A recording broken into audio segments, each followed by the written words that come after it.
Well, good morning and welcome to American Reversion. I'm Steve Smith. Welcome to all the subscribers, the new subscribers. It's nice to have you all here. Before I even get started, I will ask you all to please subscribe. Hit that thumbs up there, little little thumb, and show that you like it. That helps the algorithms. And leave a comment if you'd like. The comments are starting to come in more and more, and always enjoy reading them, and I know others do too. And just like on the other channel, the more comments you get, the more people are able to express their opinions, see what other people are thinking, and I think that helps everybody. We do, if you want to support this channel, and I appreciate that, we do have a Patreon channel. I'll put the link down here. Go over to it. It has everything that I put on here, plus other stuff. And if you want to support the channel and what's going on and kind of, hit your lick in pushing back on what's happening with our country here, that's a great way to do it. I don't have any levels or anything. $1 a month gets you in. Some people are pledging more. I appreciate that, but it's certainly not necessary. It's a way for you to kind of become a part of the fight. I'm going to start, and I've had kind of I've been wondering, because there's so many things that I put into each one of these. Well, so many, that's relative, right? But since I put in several things in each one of these videos, I have a hard time thinking about what to name them. So I'm leaning towards, now this one I think I'm going to call false flag or something like that with what I'm starting off with. But I'm leaning towards just putting the date of the video and kind of crazies of the day or news of the day and things like that. Let me know what you think about it. Any suggestions, I'd be open to hearing them. The reason that we put these up, the reason that I do, first off, is to share my opinions on these things, and to kind of spout off, but to give you all information, to pass on stuff that you may or may not have seen, especially if you may not have seen it. As we talk about America needing a reversion, what we mean with that is that we need to take this thing back to the way it was supposed to be. It's gotten off the rails. We all know that. And part of the reason that it has been that large middle section of our population who just doesn't pay attention and who votes and lives their lives emotionally and is pandered to so much by the left. We have a conservative bloc. And the conservative bloc is fairly small, I think. A lot of people will say, well, America or the United States is a conservative country or a center right. Well, for their base values and principles, perhaps that's true, but to a great extent of it, it's not. I think that as far as those who truly understand and stand by conservatism, it's a much smaller segment than the much larger segment of liberalism. And by that, I don't mean classic liberalism, which is essentially, libertarianism, but real communism, socialism. Those people are big and they're loud, and the battleground is in between. It's those people who really don't pay that much of attention, who don't think that these things that are tearing our country apart are that important.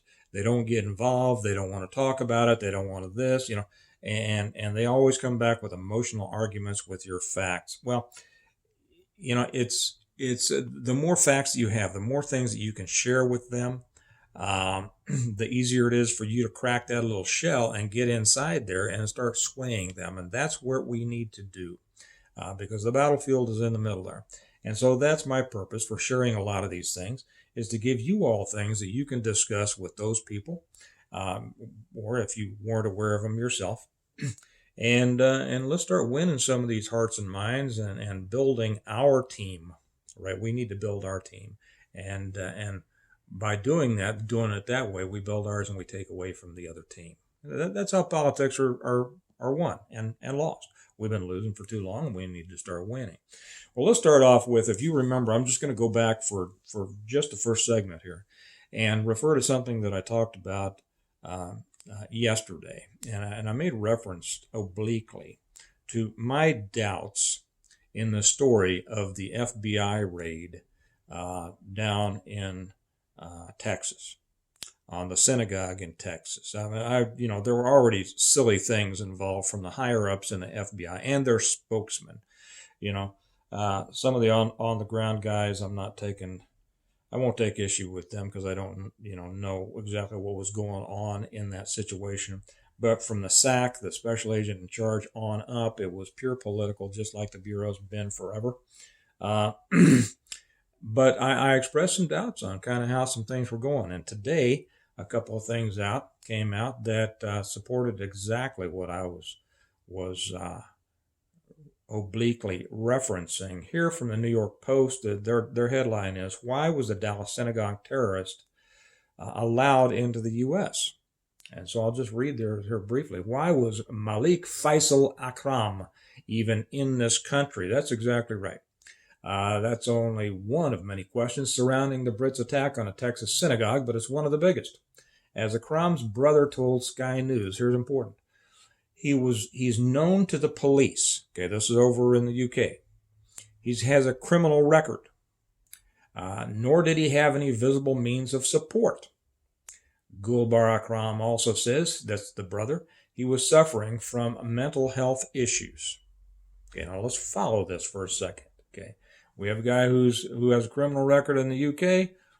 He's apparently homeless, has no visible means of support. He's suffering from mental health issues. Yet, the feds say he somehow got a visa and flew into JFK around New Year's, listing a hotel on Queens Boulevard as his destination. He then made his way to Dallas. Made his way. I'd like to know how he made his way. Where he stayed at a homeless shelter for a week and bought a gun. According to President Biden, he may have bought it off the street. Of course, they add, according to Biden, who, to be fair, has been known to make stuff up. Yeah. Then he took Rabbi Charlie Silren Walker, I haven't heard it pronounced, so I don't know if that's how I pronounce it, doesn't matter, and 4 congregation Beth Israel congregants hostage, demanding the release of convicted terrorist Aifa Siddiqui, who's serving a decades-long sentence in Fort Worth and has become a cause célèbre for jihadists. Blah, blah, blah, blah, blah.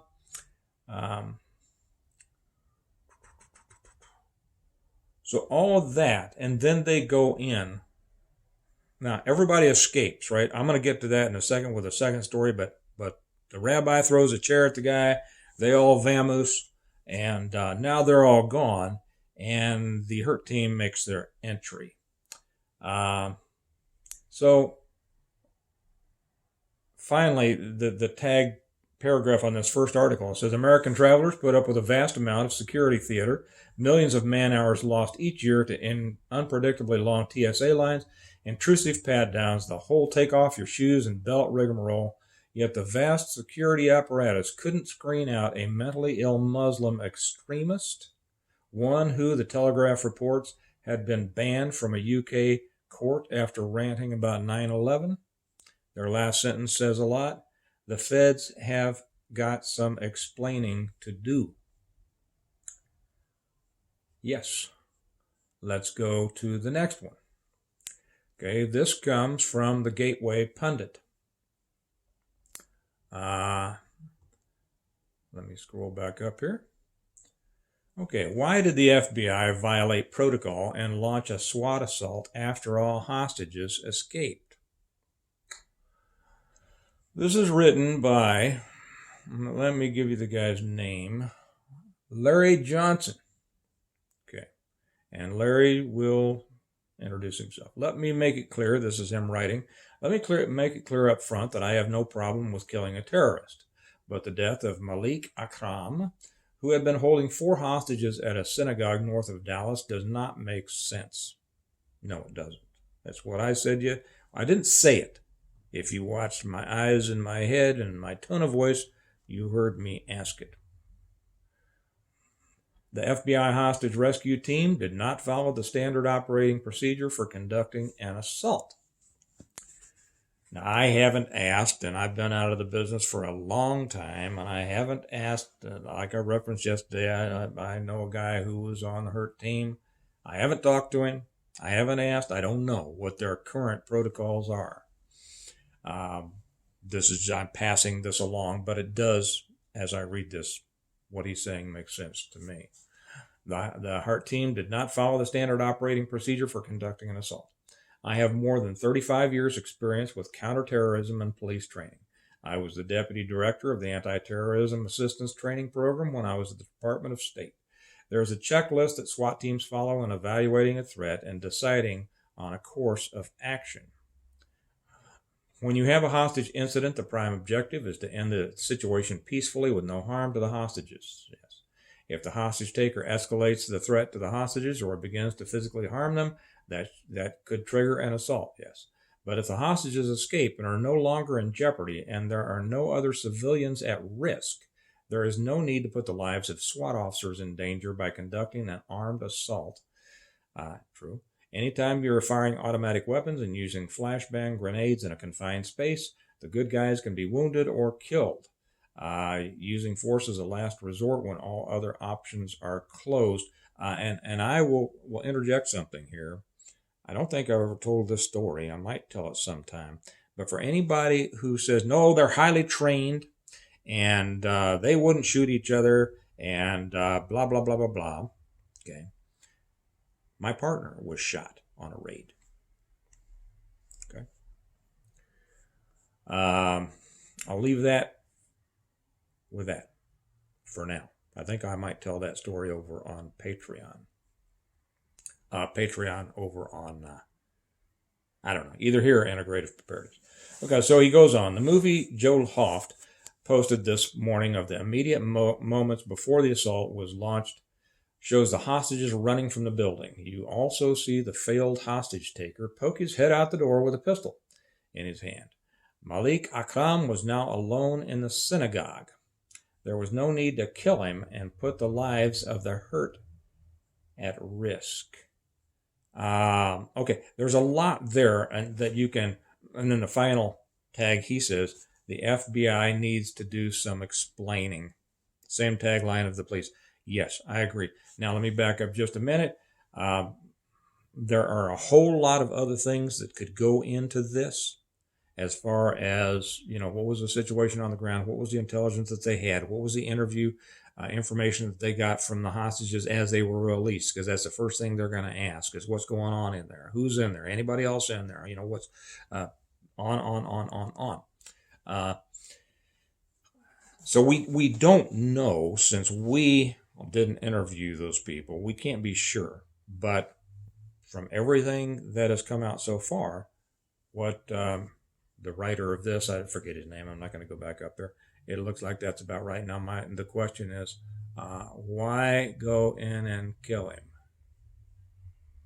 Interesting. You can say, well, hey, go kill the terrorist. Yeah, well, I have no problem with that. I also have thoughts about why you might want to keep him alive. I also have thoughts about why you might want to kill him and let people think he was still alive. I might have some idea about why you might want to keep him alive but make people think you killed him. All sorts of things, okay? But a lot of this stuff did not make sense. And so am I calling false flag on this? Not necessarily, but what I'm saying is it doesn't make sense. Okay, let's move on to the next. A majority, this comes from Breitbart, 59% of Democrats favor government confining unvaccinated Americans to their homes. Okay, here's a talking point for you to talk about with your friends on the other side. Okay, it will get the fair ones thinking, and it will make the unfair ones have to take a stand in front of everybody around them, which will make them look crazy in front of the fair ones. You see, you have to triangulate that. You can do this at work. You can do this among your friends. You need to call out the people who are really the wackos not call them out by calling them names or things, by simply asking these questions, pointing these situations out, seeing how they feel about them. If they express an opinion that agrees with this kind of stuff, they will lose standing in the eyes of the reasonable. That makes sense? Okay. Let's think about it. A majority of Democrats would agree with the U.S. government taking more drastic coronavirus measures, such as confining unvaccinated Americans to their homes at all times except for emergencies, a Rasmussen Reports survey revealed. Let's get down here to the survey listed a series of potential coronavirus related actions, gauging support for a series of penalties, including fines, stay-at-home orders, and designated facilities for the unvaccinated and critics of the vaccines. Designated facilities, huh? Let's go to another site here, another story that carries that same thing, Summit News. Poll finds close to half of all Democrat voters want COVID internment camps for the unvaccinated. Now that's a an emotionally charged headline. Well, let's read about it. Okay, majority want unvax locked in their homes. Close to half want people jailed for questioning jabs. Is that true or is that not true? Let's read on. A national poll has found that 45%, remember these, you don't have to get the figures exactly right, but when you're talking to your friends, a national poll, that's the Rasmussen poll, has found that 45% of likely Democrat voters would be okay with the government requiring citizens to temporarily live in designated facilities or locations if they refuse to get a COVID-19 vaccine. Okay. The figure was registered by Rasmussen Reports, what I just read. Again, 59% of Democrat voters would favor a government policy requiring that citizens remain confined to their homes at all times, except for emergencies, if they refuse to get a COVID-19 vaccine. The survey also found, here's the big point, that 48% of Democrat voters think, quote, think federal and state governments should be able to fine or imprison individuals who publicly question the efficacy of existing COVID-19 vaccines on social media, television, radio, or in online or digital publications. Huh. Well, how about that? That's something, isn't it? There is and then 47% of Democrats favor a government tracking program for those who won't get the COVID-19 vaccine. 29% of Democrat voters would support temporarily removing parents' custody of their children if parents refuse to take the COVID-19 vaccine. Interesting. Okay. How will your reasonable friends, hopefully you have some, how will your reasonable friends view those wackos when the wackos say, oh yeah, I agree with that? Okay, see what I mean? Okay, here's an interesting one. Hillary's back in the news. However, there's no surprise, and it's just to say this is from Zero Hedge. A convicted pedophile funneled millions in foreign cash into Hillary Clinton's 2016 campaign. What a surprise, right? Convicted pedophile, UAE advisor, that is United Arab Emirates, and central witness and former special counsel Robert Mueller's Russia investigation, George Nader, has pleaded guilty in his role to helping the UAE funnel millions of dollars in illegal campaign contributions into U.S. campaigns during the 2016 presidential election, according to The Intercept, citing federal court documents filed last year. Now, the thing to keep in mind here, when you bring this up to your unreasonable friends, they'll say, well, they've accused him of that, doesn't mean, no, he pled guilty to it. Okay? In a December sentencing memo, federal prosecutors disclosed that Nader had agreed months earlier to plead guilty to a single count of felony conspiracy to defraud the U.S. government by pumping millions in donations to Hillary Clinton's campaign, concealing the foreign origin of the funds. Well, something to talk about in the upcoming Trump, Clinton 2, right? And finally for the day, there's a lot more, but actually some of the other things, uh, they they deserve their own video. So I'm just going to make this the last one of the day. Here's another one to bring up. Virginia Democrats appalled. They are simply appalled by a parent's rights to make decisions with regard to their child's upbringing, education, and care. You all, were familiar with the new Republican governor of Virginia, Glenn Youngkin. And here's our article by J.D. Rucker. I'll just do the first two paragraphs because that says it all. He says, there was a time not too long ago when Democrats hid the fact that they hate parents and want the state to raise all children. In fact, it's only been a couple of decades since Democrats actually believed parents should have a say in the upbringing of their children. But the modern Democrat Party holds no such perspective.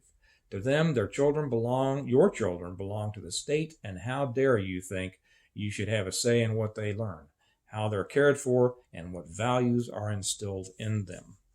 Now, I mentioned in my video yesterday, we have a wonderful school district here, but I know that many, if not most, public school districts are not like that, especially the ones in the cities. Okay, and that's what we're talking, and even some in the country, in the more rural areas, they're not exempt, because these people come out of the same schools of education. New Virginia Governor Glenn Youngkin addressed the state assembly today to discuss the many issues facing Virginians today. Among them was the education and upbringing of children in the state. He congratulated the assembly for passing into law assurances of parental rights. For this, every Democrat in the assembly sat silently while Republicans stood and cheered.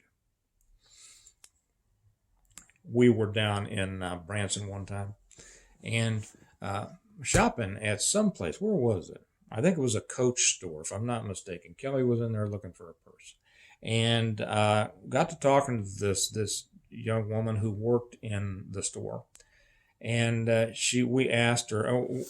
I think we had mentioned something about College of the Ozarks to Aiden. We had already started kind of telling him we wanted him to go there. This has been several years ago. He was maybe 11 or 12, and somehow that came up that she was a student at the College of the Ozarks and working at the store. And so we got to talking to her, and she told us her story. She had grown up around Chicago, and something had gone on in her school that upset her dad, a lesson or something like that, and he went to the school. And she said he went up there and took it to him and demanded to know why they were teaching this to his kid. And apparently, I forget whether it was a teacher or an administrator, got up and got in his face and said, listen here, your kids belong to us from 8 o'clock till 3 o'clock. And she said he turned around, he went home, and they took out a map, and he found where College of the Ozarks was, and he drew a circle around about 50-mile radius, and he told his wife, pick some place to move there. We're moving. We're not leaving our kids in these schools. Well, that's how you vote with your dollars and your feet, right? But it's good to see governors and state legislatures taking care of these things the way that they should. If more people were more vocal and had an understanding of the issues, and were willing to put themselves out there and join in that political and verbal fight, then people wouldn't have to be moving places, right? They'd take back their states, and they'd take back their counties and their cities. Okay, I'm going to leave it for there. We have a couple more things coming out here. I don't know if I'll get them up to date or not. I have a lot more things going on. But until that, remember that America needs a reversion because of this kind of stuff. And it needs you to be a part of it. It needs everybody to be a part of it. Please leave a like. Please leave a comment. Please pass this around to your friends. And if you'd like to support us, the link to the Patreon channel is below. We'd love to have you as a subscriber over there. Talk to you tomorrow or maybe later today. Until then, you all have a good day. Bye bye.